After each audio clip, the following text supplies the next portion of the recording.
I've been hearing a lot lately from women about the absence of real men or good men in the world today.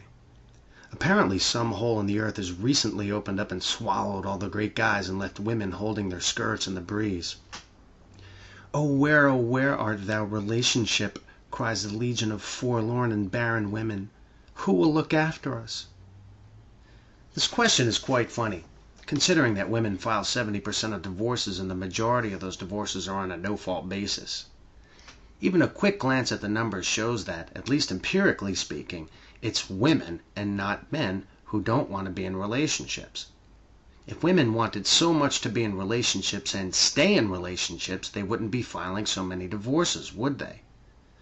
More likely, it's not that women want so much to be in relationships, it's that they want to get married. And of course, who blames them?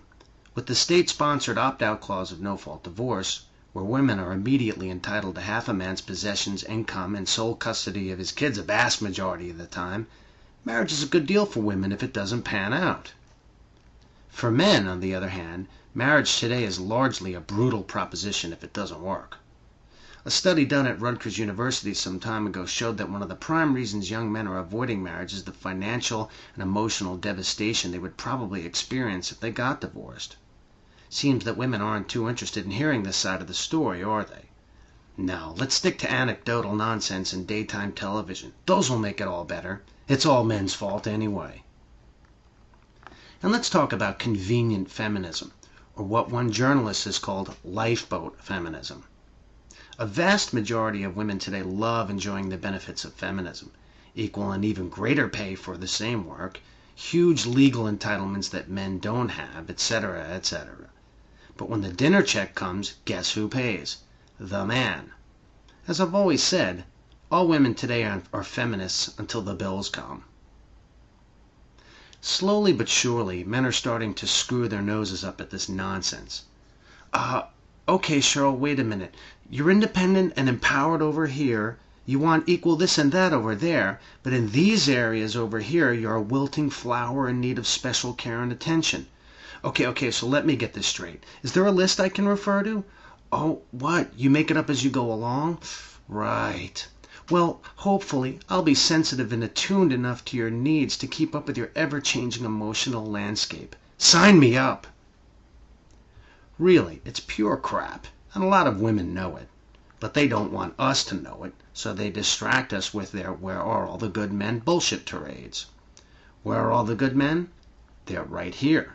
But they've chosen to opt out of relationships with spoiled and unreasonable brats like you because it's a no-win situation. Women have dug their own holes, and the smart ones know it. For years they harped for the sensitive males, the Alan Alda, Phil Donahue types who weren't afraid to show their tears and real feelings.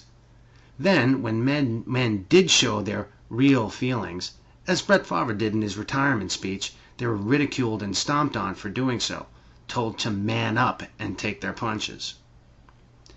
This is a great example of women's ignorance of their true evolutionary selves. Women want alpha males, not tough guys, but men who can solve problems and take care of business. Men who can run things and build things and invent new ways to make life go easier. An alpha male can be a mild-mannered dentist or a Marine drill sergeant. But feminism and its attendant experts convinced women, against their own interests, that they did not want alpha males, but sensitive guys. Guys who talk about their feelings and listen to them without trying to solve their problems. The result is that women help to create a generation of sensitive guys who literally repel every strand of female DNA.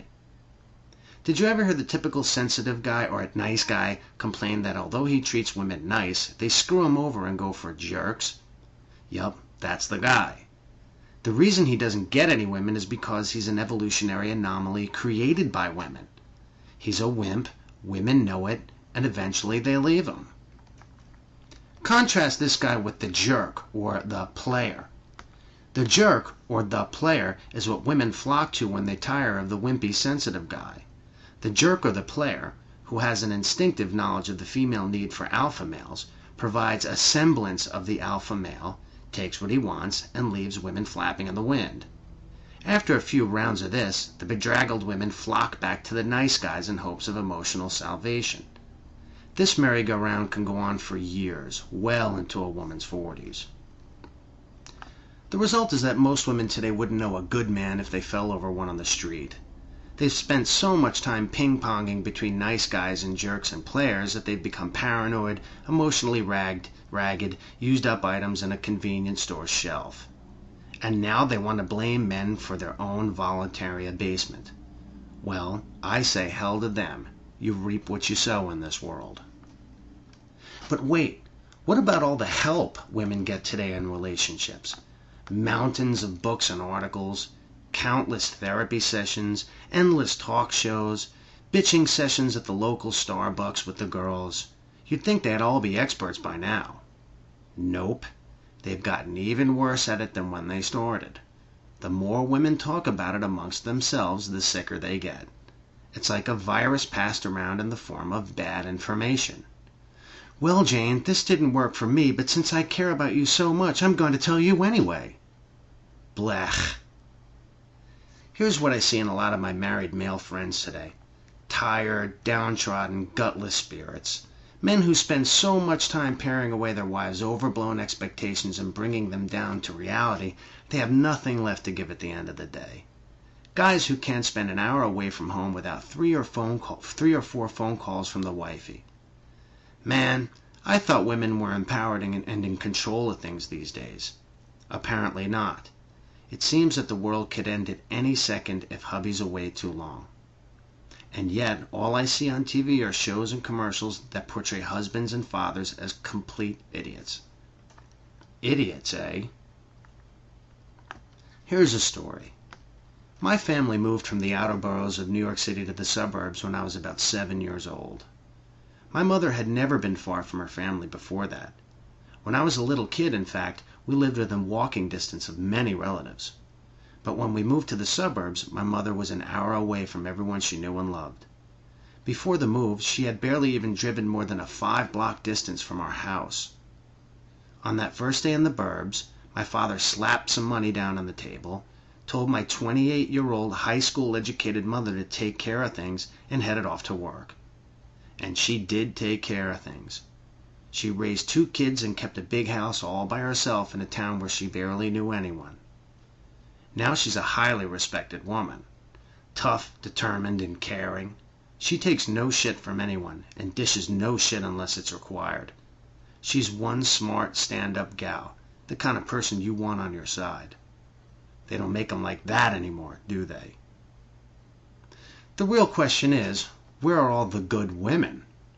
Until that question is answered, men are going to keep voting with their feet and leaving Ophelia to her silent death. That's the brutal reality, and if you can't handle it, you're in the wrong playground. See you next time.